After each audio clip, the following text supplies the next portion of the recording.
Hi, how's it going? Are you an aspiring teacher who wanted to work in the United States? This video is for you. Today's content is the list of required and supporting documents you need during your visa interview at the US Embassy. So I have here the clear book so that the documents will be organized. Okay, so I will show you the checklist of the required and supporting documents. But please take note, you need to have at least one original, and my advice, at least 3 photocopies of those original documents. So these are the exhaustive list of documents, but on top of that you need to have these two. First is the picture or 2x2 picture. It is advisable to go to photo center to have this 2x2 picture because there are requirements. And of course your Philippine passport, you need to have this. Okay, so yeah, so in going in the US Embassy, there are 4 required documents.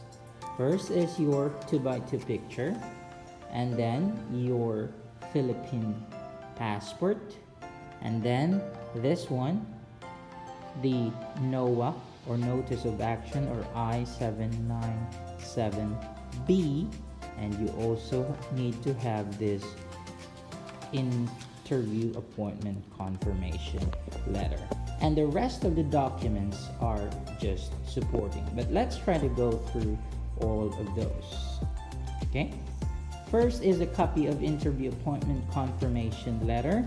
So this is how it looks like. Okay, so there are 3 pages. It will show you your appointment, and then your type of delivery, pick up, and then it's either pick up or premium. So I go for pick up because it's 2 to 3 days only. Okay, next is your DS-160 online non-immigrant. This is how it looks like. So there must be your number, confirmation number, okay, and the details. This is a 2-page also. Okay, next is your fee payment copy of receipt, MRB payment receipt. This is how it looks like. I paid $11,020, but now it's $205 for H1b. They have a change of fees. So this is just the half of the deposit slip which you can download online, and after you pay you must keep this document. Okay, next is the documentation from your applicant. These are your papers, in your personal papers, of course, your live birth, both national and local, your marriage certificate if you're married, your passport, and valid NBI if you have police clearance as well, much better. So yeah, okay, so this is my NSO, this is local, marriage certificate, I have here the NBI clearance, the police clearance. Next, documentation of H1b eligibility. Okay, so these are my documents which shows that I am eligible to teach. Your PRC license, your transcript of record, your diploma, your FCE, your resume, and your COE and your service record if you have. Okay, so that's my ID, your CID. I have your diplomas, high school, that's optional, and then you have your masters, and then you also have your bachelor's. We also have CAB, but this is optional as well. And then my passport, of course, and then my TOR, both in my bachelor and my master's. And then you also need to have your FCE. FCE means Foreign Credential Evaluation.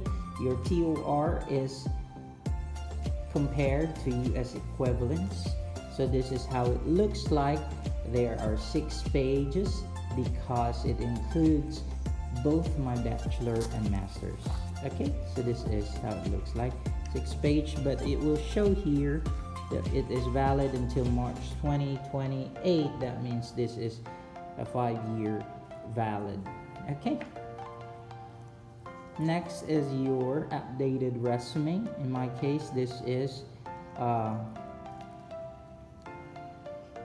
curriculum vitae. I also included here my other eligibility, my TESOL certificate from Arizona State University, but this is also optional. Of course, your COE, it depends on how many schools you have for your full-time teaching. In my case, I have STI and I have DepEd, so I have 2 COEs and also have 2 service records.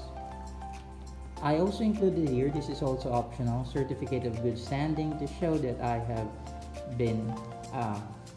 a good standing in my teaching career in the public school.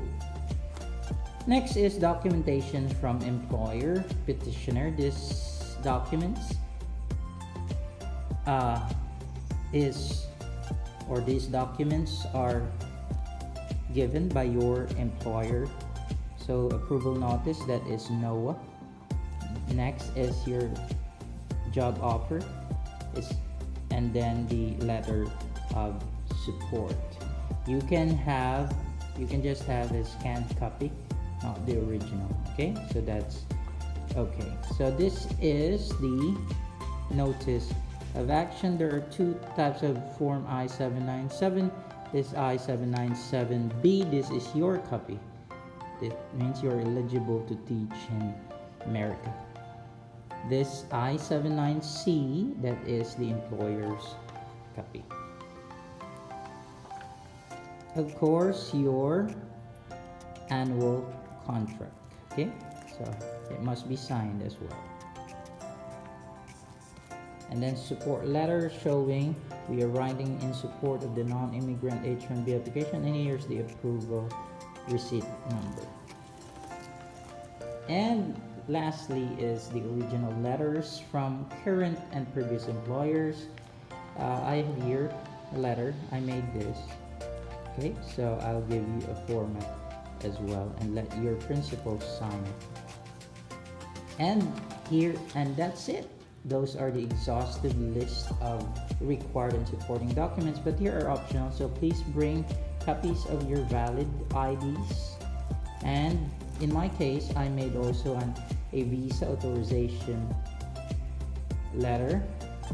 That means I authorize someone to collect my visa if ever I cannot get the visa in Manila. So this is the format. I made this. You can also email me or chat me. Yeah, so that's it, I think.